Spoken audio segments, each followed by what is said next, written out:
মাগুরায় ৮ বছরের শিশু আসিয়ার নির্মম মৃত্যুর ঘটনায় দেশজুড়ে ক্ষোভের সৃষ্টি হয়েছে। অভিযুক্ত হিটু শেখের দৃষ্টান্তমূলক শাস্তির দাবিতে মাঠে নেমেছেন চলচ্চিত্রের খল অভিনেতা শিবা শানু।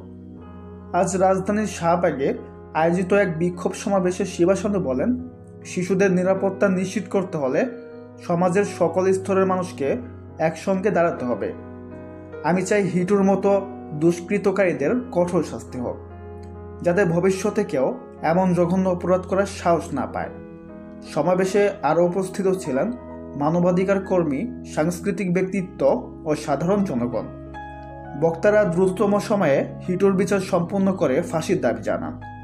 এর আগে শিশু আসিয়াকে ধর্ষণ ও হত্যার ঘটনায় মাগুরার বিভিন্ন এলাকায় উত্তেজনা বিরাজ করছিল। জনরোষের মুখে হিটুর বাড়িঘর ভাঙচুর ও অগ্নিসংযোগের ঘটনা ঘটে। অপরাধীদের দ্রুত বিচার নিশ্চিত করার জন্য প্রশাসনের প্রতি আহ্বান জানিয়েছেন মানবাধিকার সংগঠনগুলো। তারা বলছে, এ ধরনের অপরাধের বিরুদ্ধে রাষ্ট্রকে কঠোর হতে হবে, নয়তো সমাজে অপরাধ প্রবণতা বেড়ে যাবে। তো ভিউয়ার্স, এ বিষয়ে আপনার কি মতামত কমেন্টে জানাতে পারেন। দেখা হচ্ছে পরের কোনো ভিডিওতে। সবাই ভালো থাকবেন। ধন্যবাদ।